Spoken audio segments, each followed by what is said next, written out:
حكاية بلد. وثائقيات. المغرب، حيث يلتقي الزمن بنفسه. هل يمكن لبلد واحد أن يحمل في صخوره ذاكرة القارات؟ أن تصغي فيه الرياح لأصداء حضارات عبرت ثم رحلت، ثم تركت أسماءها منقوشة في الجبال.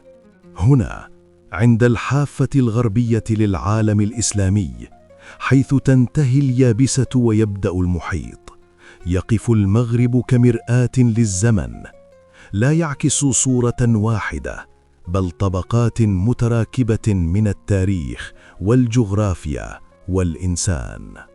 ليس المغرب مجرد بلد على الخريطة، إنه ممر حضاري، بوابة بين أفريقيا وأوروبا، وجسر بين الصحراء والبحر، ومسرح تعاقبت عليه كل واحدة ظنت أنها الأخيرة، فغادرت وبقي المكان.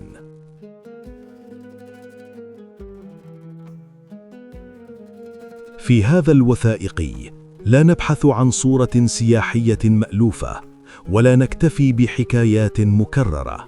نحن هنا لننصت لصوت الجبال حين تشكلت، ولخطى القوافل وهي تشق الصحراء، ولآذان ارتفع في مدن لم تكن يوما على هامش التاريخ.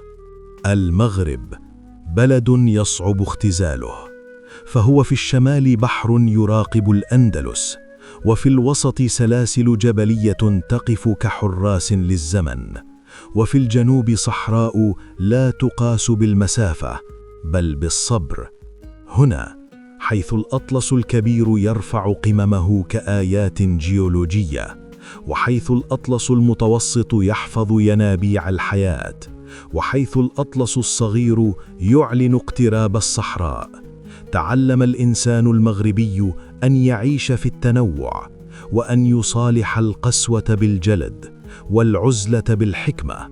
لكن قبل الجبال، وقبل المدن، وقبل أن يكتب اسم المغرب في سجلات الدول، كان المكان نفسه يتشكل. كانت الأرض ترتفع والبحار تنحسر، وكان المناخ يبدل وجهه ليصنع مسرحا طبيعيا نادرا سيجذب لاحقا الإنسان والتجارة والدين والصراع.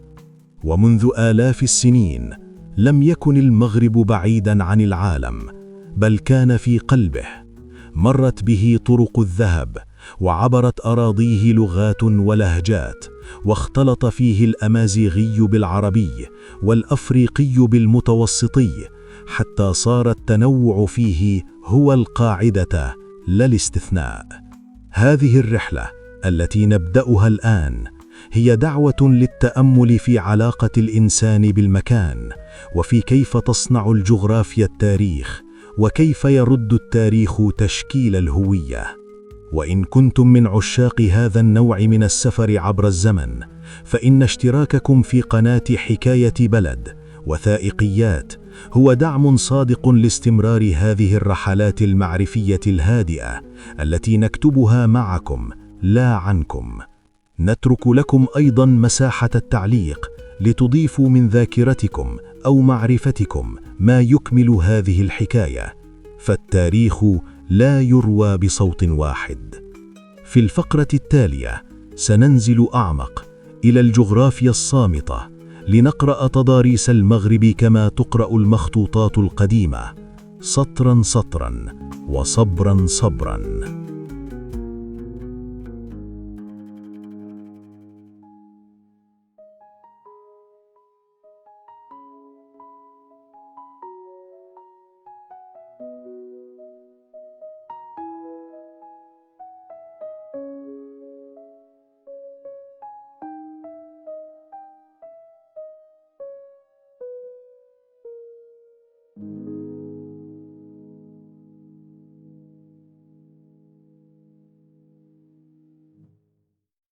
حين تكتب الأرض مصير الإنسان، قبل أن ترفع رايات، وقبل أن تبنى مدن من طين وحجر، كانت الجغرافيا هنا تعامل بصمت وتقرر ببطء، من سيعبر ومن سيبقى. يمتد المغرب فوق لوحة طبيعية نادرة في تنوعها.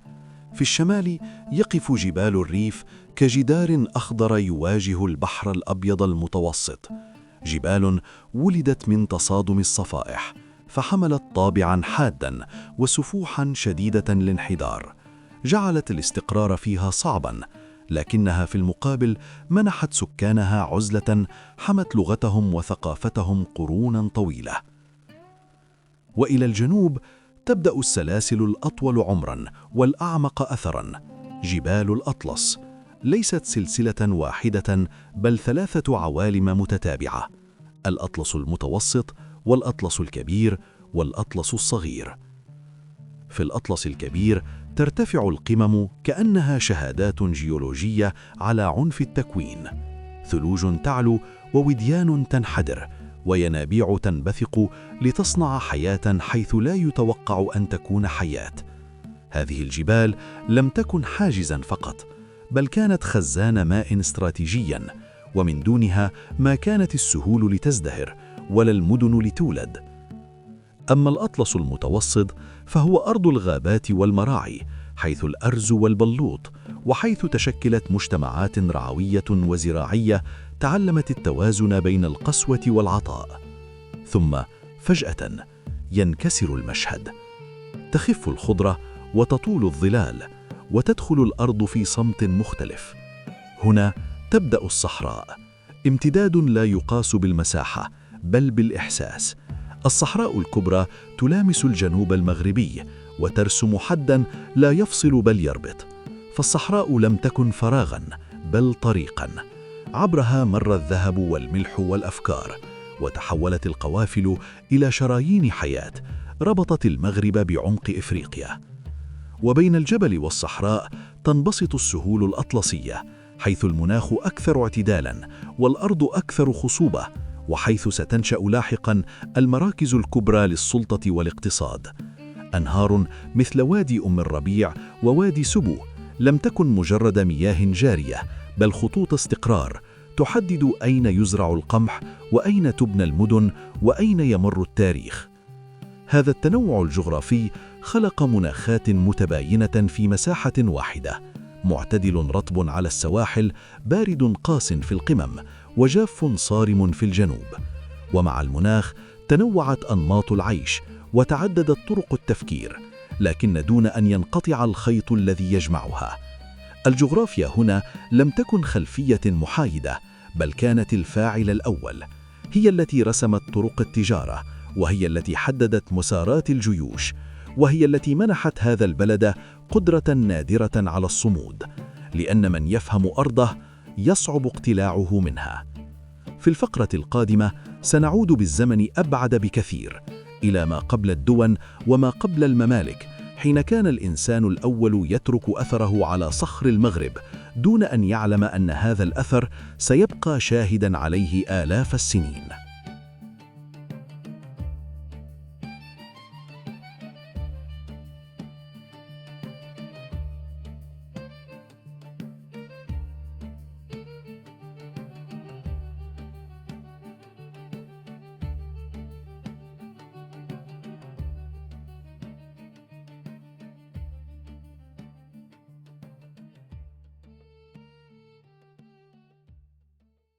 حين بدأ الإنسان يكتب اسمه على الحجر، قبل أن يعرف المغرب بهذا الاسم وقبل أن ترسم حدوده على الخرائط، كان الإنسان هنا يبحث عن الماء، عن الدفء، وعن معنى البقاء.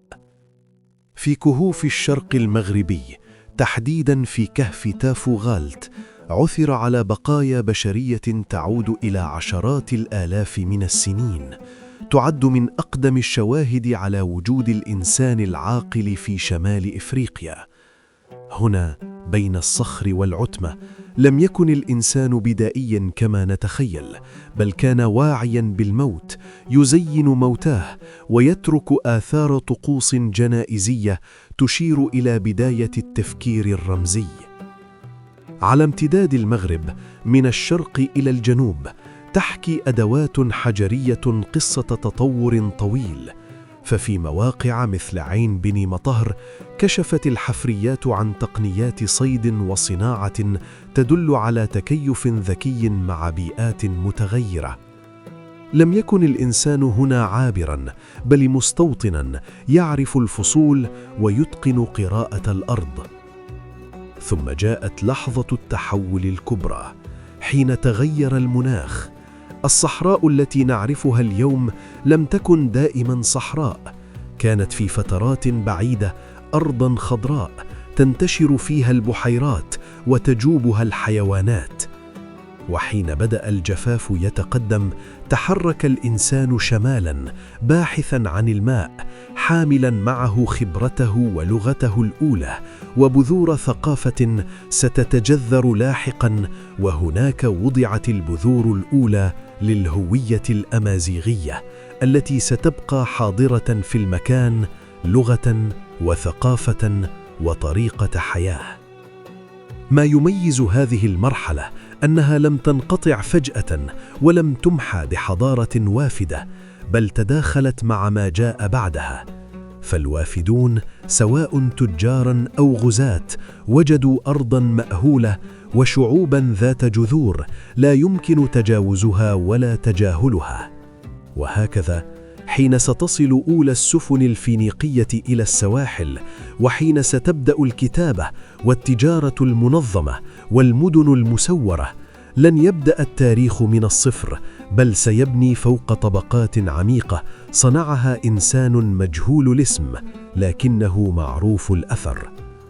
في الفقرة القادمة سنشهد دخول المغرب زمن التاريخ المكتوب، حين أصبحت السواحل بوابات للعالم، وحين التقت حضارات البحر بعمق اليابسة.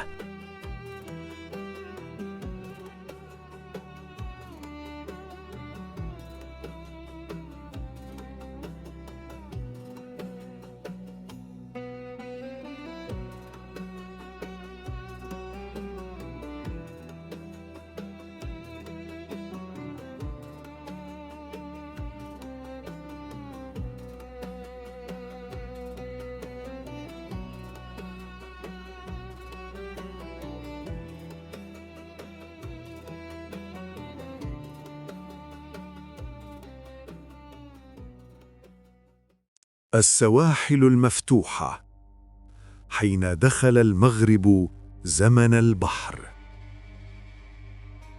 عندما تعلم الإنسان قراءة النجوم، لم تعد السواحل نهايات للأرض، بل بدايات للعالم. على الشريط الساحلي للمغرب، حيث يلتقي المتوسط بالأطلسي، بدأ فصل جديد من الحكاية. ففي الألفية الأولى قبل الميلاد، وصل بحارة لا يبحثون عن أرض ليستوطنوها، بل عن مرافئ يتبادلون فيها السلع والأفكار والرموز الأولى للحضارة المكتوبة. إنهم الفينيقيون، تجار البحر، الذين أسسوا نقاطاً تجارية على طول السواحل من دون أن يفرضوا وجوداً كثيفاً في الداخل. كان حضورهم خفيفاً لكنه مؤثر. في مواقع مثل ليكسوس نرى هذا الطلاق المبكر بين المحلي والوافد. مدينة تطل على المحيط تحولت إلى مركز تبادل، حيث الأمازيغي يقدم منتجات الأرض، والفينيقي يربط المكان بشبكة تمتد عبر البحر. ومع الزمن انتقلت الزعامة من فينيقيا إلى قرطاجة، فدخل المغرب ضمن المجال القرطاجي الواسع، لكن دون أن يفقد خصوصيته. لم تكن هذه السيطرة سياسية مباشرة بالأساس، بل اقتصادية تقوم على الشراكة لا الإلغاء. ثم جاء الرومان، قوة لا تكتفي بالتجارة، بل تعيد تشكيل المكان. بعد سقوط قرطاجة امتد النفوذ الروماني غرباً، ودخل شمال المغرب مرحلة جديدة عرفت باسم موريتانيا الطنجية. في الداخل وعلى تخوم السهول الخصبة نهضت مدن رومانية بشوارع مستقيمة وأقواس ومعابد، أشهرها وليلي التي لا تزال أطلالها شاهدة على محاولة روما فرض نموذجها الحضري في أرض ذات روح مختلفة. لكن حتى هنا لم يكن الوجود الروماني مطلقاً، فالمدن ازدهرت والزراعة تطورت والطرق شقت، غير أن الجبال بقيت عصية، والقبائل الأمازيغية احتفظت بهامش واسع من الاستقلال. كانت روما حاضرة، لكنها لم تلغي الإنسان المحلي، بل اضطرت للتعايش معه. هذا التفاعل بين إمبراطوريات البحر وأهل اليابسة خلق مجتمعاً متعدد الطبقات، متنوع الثقافات، لكنه متماسك في العمق. وحين ضعفت روما وانسحبت جيوشها لم ينهر المكان، بل عاد إلى توازنه الطبيعي، منتظراً فصلاً جديداً أعمق أثراً وأبعد زمناً. ففي الأفق كانت رياح الجنوب والشرق تحمل رسالة مختلفة، ليست تجارة ولا سلطة، بل عقيدة ستعيد تشكيل المغرب من جذوره. في الفقرة القادمة ندخل لحظة التحول الكبرى، حين وصل الإسلام إلى المغرب وتحول المكان من أطراف الإمبراطوريات إلى قلب عالم جديد.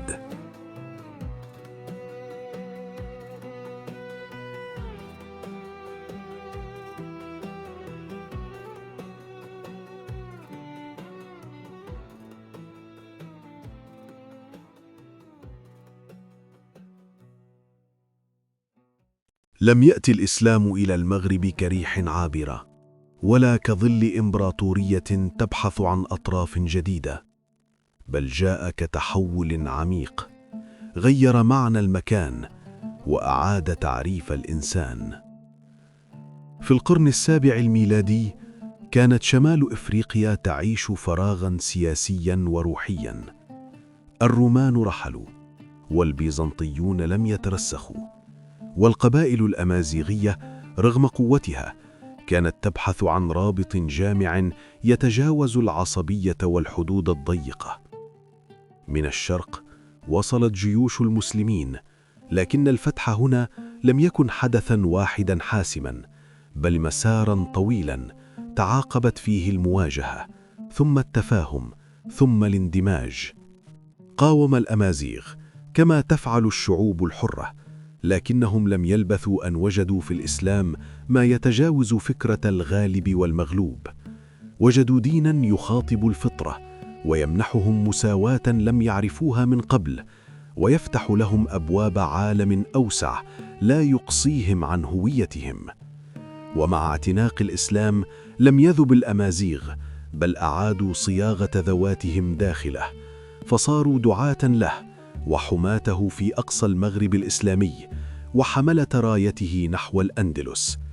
في هذا السياق تظهر شخصية مفصلية في تاريخ المغرب، إدريس بن عبد الله، رجل هارب من صراعات المشرق، وصل إلى أرض بعيدة ليجد فيها حاضنة وليؤسس أول دولة إسلامية مستقلة في المغرب. مع قيام الدولة الإدريسية لم يعد المغرب تابعاً، بل مركزاً. هنا ولدت مدينة ستصبح قلباً نابضاً للعلم والدين والتجارة، فاس. فاس لم تكن مجرد عاصمة، بل مشروع حضاري، مدينة استقبلت المهاجرين والعلماء والحرفيين، وتحولت إلى منارة علمية تشع غرباً وجنوباً. في أزقتها تشكلت هوية المغرب الإسلامية، فقه مالكي وتصوف سني وتدين متوازن يجمع بين النص والروح. ومع الإسلام تغيرت علاقة الإنسان بالأرض، أحيت الزراعة، نظمت المياه، ونشأت الزوايا كمراكز علم وتربية، لا كأماكن عبادة فقط، بل كجسور اجتماعية تربط القبائل وتحل النزاعات وتحفظ الاستقرار. هنا لم يعد المغرب هامشاً بعيداً، بل صار بوابة الإسلام إلى إفريقيا وسوره الغربي الحامي. ومع كل جيل تجذرت العقيدة واختلطت باللغة والعادات والفن، حتى صار الإسلام جزءاً من نسيج المكان لا طارئاً عليه. وفي الأفق كانت الدولة تكبر والطموح يتسع، والمغرب يستعد لدور أعظم، دور سيتجاوز حدوده ويصل إلى الضفة الأخرى من البحر. في الفقرة القادمة سنشهد صعود الدول المغربية الكبرى، حين أصبح المغرب قوة سياسية وعسكرية ترسم مصير الغرب الإسلامي والأندلس معاً.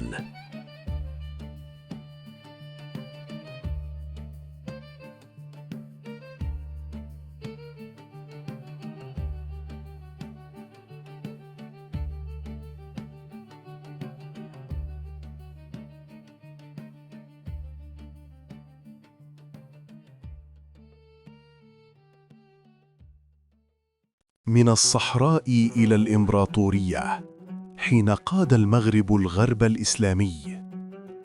في التاريخ ليست كل الإمبراطوريات تولد في القصور، بعضها يخرج من الخيام، من الصحراء، ومن الإيمان الصلب الذي لا يعرف الترف. في الجنوب المغربي، حيث تمتد الصحراء وتضيق الموارد، نشأت حركة ستغير وجه المغرب، بل ووجه الغرب الإسلامي كله.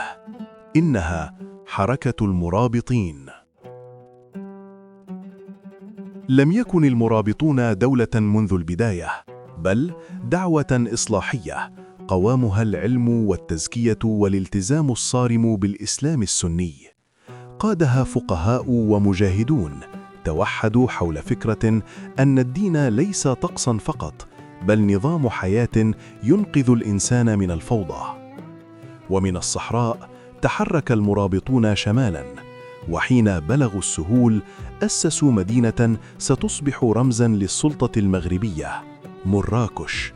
مدينة لم تبنى على أنقاض غيرها، بل شيدت لتكون عاصمة جديدة تجمع الصحراء بالجبل، والتجارة بالعلم، والقوة بالانضباط. في زمن قصير امتد نفوذ المرابطين من أعماق إفريقيا إلى الأندلس. عبروا البحر لا غزاة فقط، بل منقذين. ففي الأندلس كانت الممالك الإسلامية مهددة بالسقوط، فجاء المغاربة ليوقفوا الانهيار ولو مؤقتاً. لكن التاريخ لا يعرف السكون، فحين ضعفت الروح الإصلاحية وظهر الترف، انبثقت من الجبال قوة جديدة تحمل خطاباً أشد صرامة: الموحدون.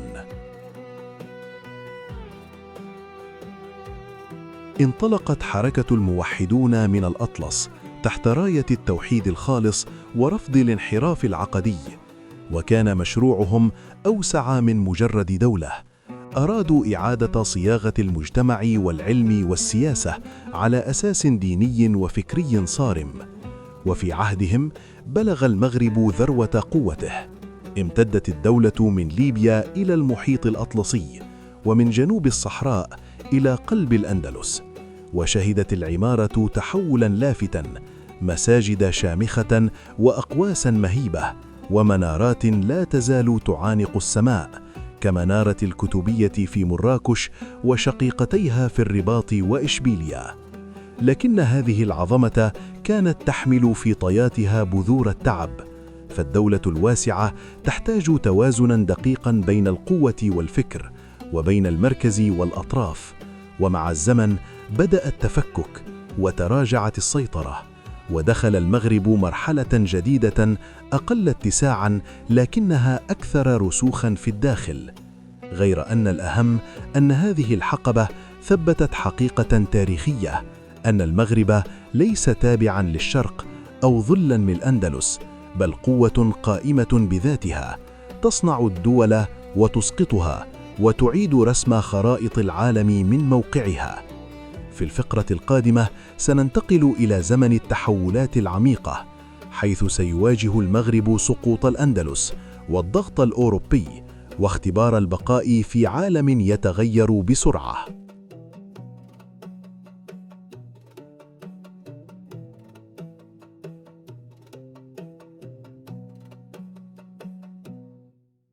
زمن الصدمات الكبرى، المغرب في مواجهة العالم المتغير.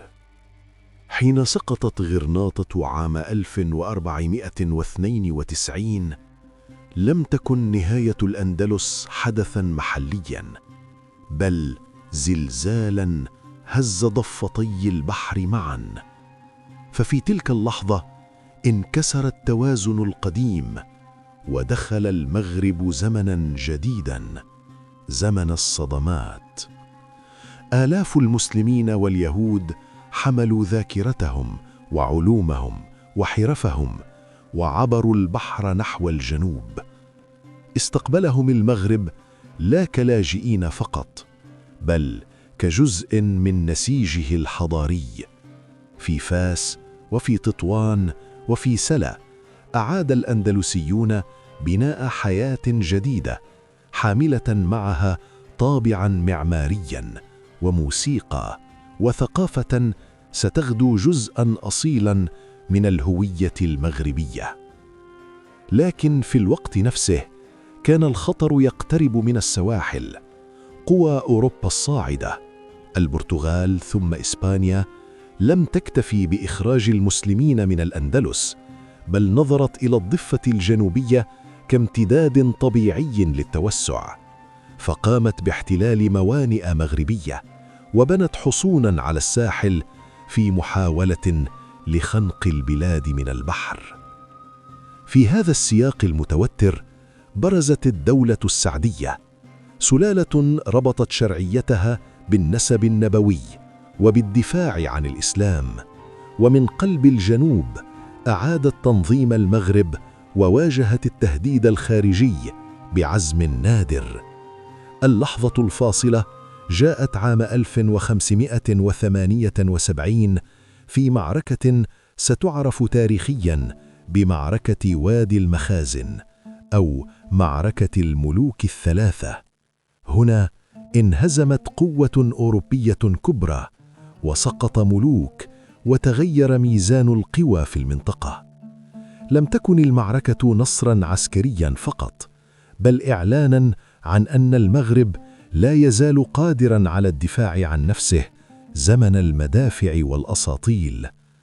وفي عهد السلطان أحمد المنصور الذهبي بلغت الدولة السعدية أوجها. ازدهرت مراكش، وتدفق الذهب من أفريقيا جنوب الصحراء، وشيدت معالم لا تزال شاهدة على ذلك العصر كقبور السعديين، حيث تمتزج السياسة بالفن والدين بالسلطة. لكن العالم كان يتغير بسرعة. الطرق التجارية تحولت، والمحيطات أصبحت ميدان التنافس الحقيقي. ومع أفول السعديين دخل المغرب مرحلة من الاضطراب، ليخرج منها لاحقاً بسلالة ستمنحه استمرارية نادرة في عالم مضطرب. في الفقرة القادمة سنصل إلى الدولة العلوية، ونتتبع كيف حافظ المغرب على استقلاله بين مطرقة الاستعمار وسندان الجغرافيا.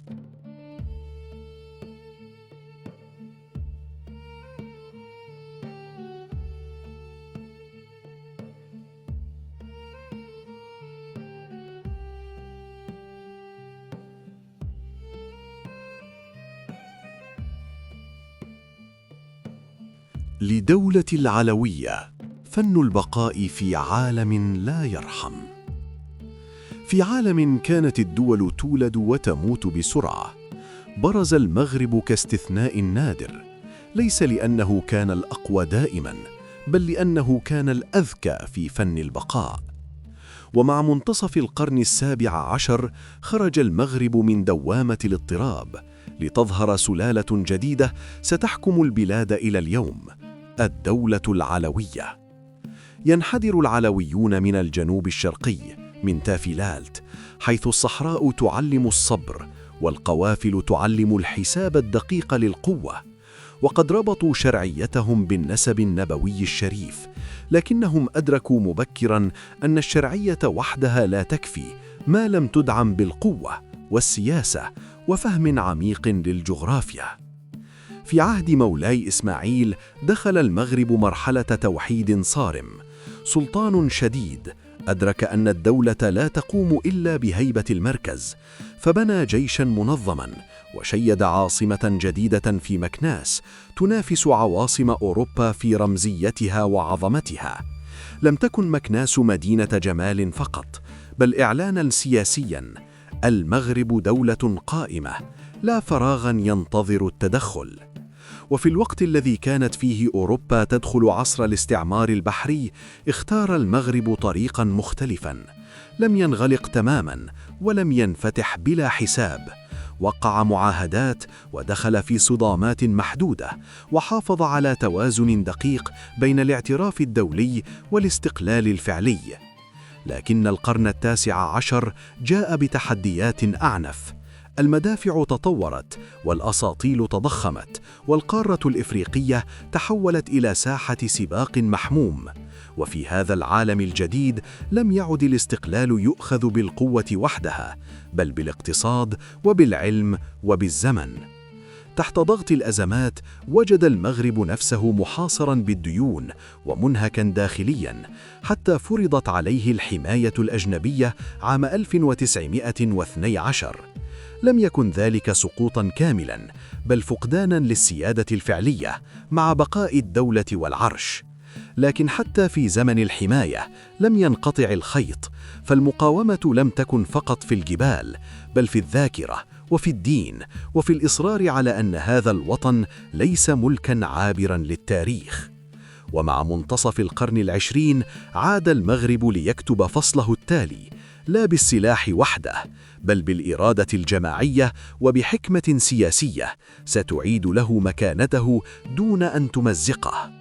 في الفقرة القادمة سنصل إلى المغرب الحديث من الاستقلال إلى الحاضر، ونتأمل كيف يوازن هذا البلد بين أصالة عميقة وعالم سريع التحول.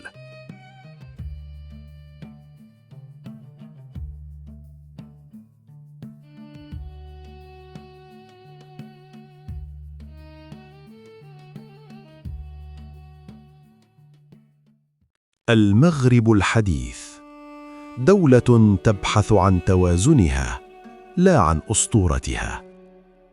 لم يكن الاستقلال لحظة انتصار صاخبة ولا قطيعة كاملة مع الماضي، بل كان بداية مسار طويل، مسار بناء صعب تتداخل فيه الذاكرة مع الواقع والطموح مع القيود.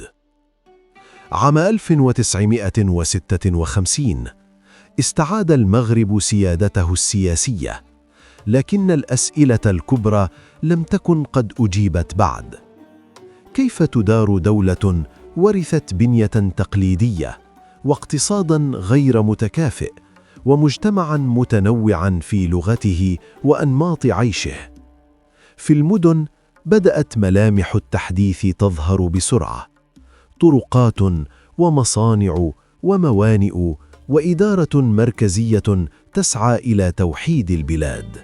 لكن في القرى وفي الجبال وفي أطراف الصحراء كان الزمن يسير بإيقاع مختلف. وهنا برز التحدي الحقيقي: كيف يدمج الجميع دون محو الخصوصيات؟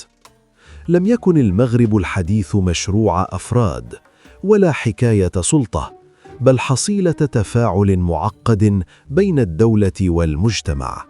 شهد البلد فترات شد وجذب، نقاشات حول التعليم واللغة والعدالة الاجتماعية وحدود السلطة، في سياق إقليمي ودولي لم يكن رحيماً بالدول الناشئة. وفي العقود الأخيرة تغير المشهد مرة أخرى. المدن تمددت والقرى أفرغت أبنائها، والهجرة أصبحت خياراً جماعياً بحثاً عن فرصة أو كرامة عيش. وفي المقابل عاد الاهتمام بالهوية، باللغة الأمازيغية وبالتراث المحلي كجزء من محاولة ترميم العلاقة بين الماضي والحاضر. اقتصادياً لم يعد المغرب بلداً زراعياً فقط، دخل عالم الصناعة والطاقات المتجددة والتجارة العالمية، لكن الفوارق بقيت حاضرة، فالتحول السريع لا يوزع بالتساوي، والتحدي الحقيقي لم يكن في النمو بل في عدله. أما الإنسان المغربي فبقي في قلب هذه التحولات، إنسان يحمل ذاكرة طويلة من القبيلة إلى الزاوية إلى المدينة الحديثة، يحاول أن يصالح بين الدين والحياة المعاصرة، بين الانتماء المحلي والعالم المفتوح. المغرب اليوم لا يدعي الكمال ولا يعيش على أمجاد متخيلة، هو بلد يتقدم أحياناً ويتعثر أحياناً، لكنه لم يفقد بوصلته: الاستمرار. وفي هذا تكمن خصوصيته، فليست العظمة في خلو الطريق من الأزمات، بل في القدرة على عبورها دون أن تفقد الأمة نفسها.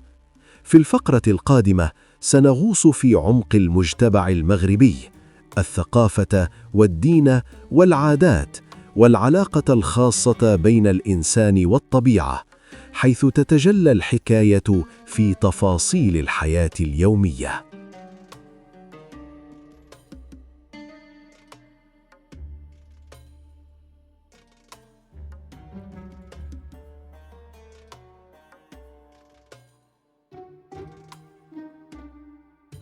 روح المكان. الإنسان المغربي بين الدين والثقافة والحياة. إذا أردت أن تفهم المغرب فلا تبدأ من الوثائق ولا من القرارات الكبرى، بل من الإنسان، من تفاصيل يومه، من لغته حين يفرح ومن صمته حين يتعب. في المغرب الثقافة ليست طبقة فوق المجتمع، بل نسيجاً يسري فيه. في السوق، في القرية، في الزاوية، وفي البيت البسيط تتشابك العادات مع الإيمان، والتاريخ مع الحاجة اليومية. الدين في المغرب لم يكن يوماً طارئاً أو مفروضاً من فوق، بل تشكل عبر قرون كجزء من الحياة الاجتماعية. إسلام سني، مالكي الفقه، أشعري العقيدة، وصوفي السلوك في كثير من تجلياته. هذا التوازن لم يصنع مجتمعاً ملائكياً، لكنه خلق مناعة ضد التطرف وضد القطيعة مع الواقع. الزوايا لم تكن فقط أماكن ذكر، بل مدارس وملاجئ ومراكز وساطة اجتماعية. وفي لحظات الاضطراب كانت أحياناً الصوت الوحيد الذي يحفظ الحد الأدنى من التماسك. إلى جانب الدين تعيش الثقافة الأمازيغية كجذر عميق في الأرض، لغة متعددة اللهجات، عادات مرتبطة بالجبل والرعي والزراعة، وفن لا يبحث عن الاستعراض بل عن الوظيفة والمعنى. وفي العقود الأخيرة بدأ هذا المكون يأخذ مكانه الطبيعي في الفضاء العام، لا كخصم للهوية الإسلامية بل كجزء أصيل منها. أما المدن فهي مرايا التحول. في الأزقة القديمة ما زالت الحرف اليدوية تقاوم الاندثار: الزليج، الجلد، النحاس والخشب ليست مجرد منتجات، بل ذاكرة مهارة تنتقل من يد إلى يد ومن جيل إلى جيل. وفي الموسيقى نسمع تاريخاً كاملاً يغنى، من الطرب الأندلسي إلى الأهازيج الجبلية إلى جناوة التي تحمل آثار إفريقيا العميقة. كل لون موسيقي هو شهادة هجرة، أو اندماج أو صبر طويل. العلاقة مع الطبيعة تبقى حاضرة بقوة. في الجبل يتعلم الإنسان أن القسوة ليست عدواً بل شرط بقاء. وفي الصحراء يتعلم أن الندرة تعلم الكرم وأن الجماعة أقوى من الفرد. هكذا تشكلت الشخصية المغربية، ليست صلبة حد القسوة ولا لينة حد الذوبان، قابلة للتكيف لكنها تعرف حدودها، منفتحة لكن دون أن تفقد جذورها. وفي زمن العولمة حيث تتشابه المدن وتختصر الهويات، يظل التحدي قائماً: كيف يحافظ المغرب على هذه الروح دون أن يتحول إلى متحف ولا يذوب في عالم بلا ذاكرة؟ في الفقرة القادمة سنعود إلى الطبيعة من جديد، لكن هذه المرة لنراها بعين البيئة والحياة البرية، ولنفهم كيف يواجه المغرب تحديات المناخ والبقاء.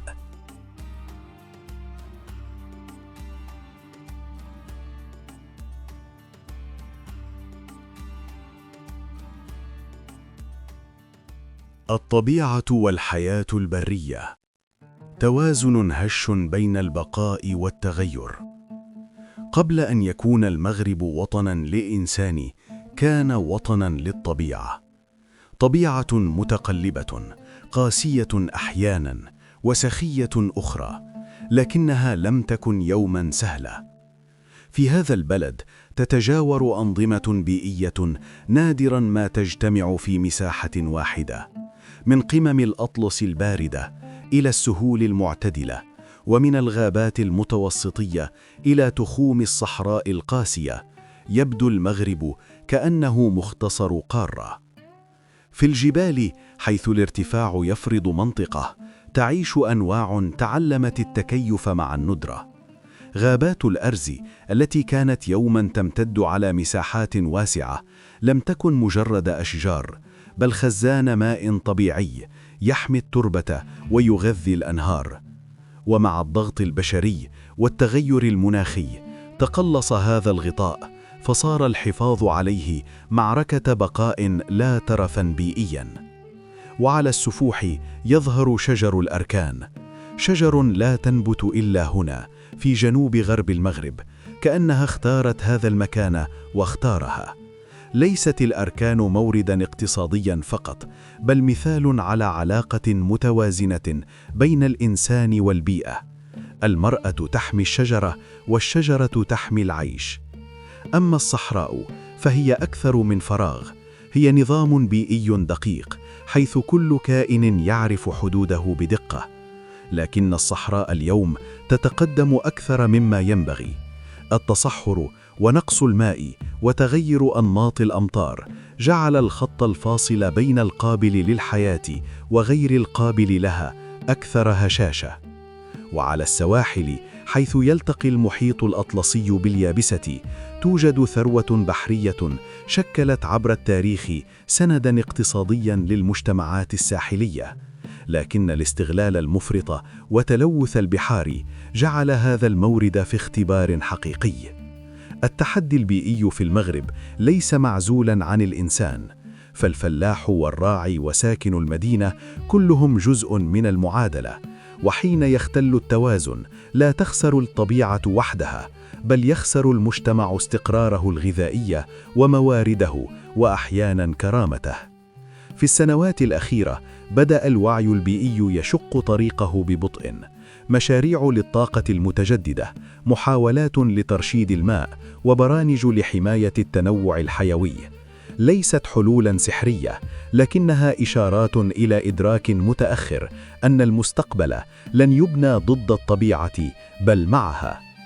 المغرب كغيره من بلدان العالم يقف اليوم أمام سؤال صعب: كيف يواصل التنمية دون أن يستهلك أساسها الطبيعي؟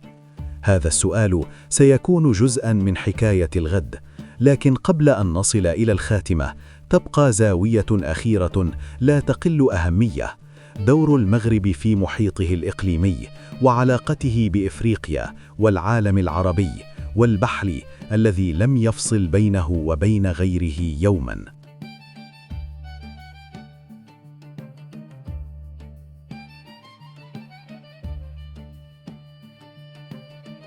بين الجهات الأربع، المغرب ومحيطه الواسع. لم يكن المغرب يوماً جزيرة معزولة، ولا طرفاً نائياً يكتفي بالمراقبة. موقعه عند التقاء البحرين وعند تماس الصحراء بالمتوسط جعله دائماً في قلب الحركة، حتى حين حاول العالم أن يتجاوزه.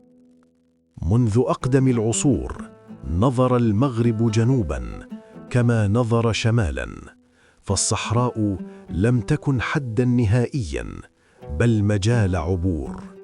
عبرها ارتبط المغرب بإفريقيا العميقة في تجارة لم تنقل الذهب والملح فقط، بل نقلت البشر والثقافات وأنماط التدين وشبكات الثقة. هذه الروابط لم تنقطع بسقوط إمبراطوريات ولا بتغير طرق التجارة، ظلت حاضرة في الذاكرة وفي الطرق الصوفية وفي الامتدادات العائلية وفي الإحساس بأن الجنوب ليس غريباً. إلى الشرق ينتمي المغرب إلى الفضاء العربي الإسلامي، لكن دون ذوبان كامل. شارك في اللغة وفي الدين وفي المرجعيات الكبرى، لكنه حافظ على نبرته الخاصة وعلى مسافة سمحت له بأن يكون مختلفاً دون أن يكون معزولاً. أما شمالاً فالبحر لم يكن حاجزاً. مضيق جبل طارق كان نافذة دائمة تبادلت عبرها الضفتان الحروب أحياناً والعلوم والفنون أحياناً أخرى. ومن هذا الاحتكاك تعلم المغرب كيف يتعامل مع أوروبا بحذر تاريخي، لا بعداء دائم ولا بثقة ساذجة. في العصر الحديث أعاد المغرب صياغة حضوره الخارجي، لم يعد يعتمد على القوة الصلبة ولا على الشعارات الكبرى، بل على شبكة مصالح ودبلوماسية هادئة ومحاولة لعب دور الوسيط لا الخصم. هذا الدور لم يكن دائما ناجحا ولا خاليا من التحديات، لكن الثابت أن المغرب أدرك درس الجغرافيا جيدا: من لا يفهم محيطه يبتلع فيه. وهكذا ظل البلد يتحرك بين إفريقيا والعالم العربي وأوروبا دون أن يسمح لأي جهة أن تختصر هويته كاملة. وفي هذا التوازن الصعب تتجلى إحدى أهم سمات المغرب: القدرة على التعدد دون الانقسام، والانفتاح دون الذوبان. لم يتبقى في رحلتنا إلا لحظة الختام، حيث نعود إلى السؤال الأول وننظر إلى المغرب لا كدولة فقط، بل كحكاية مستمرة.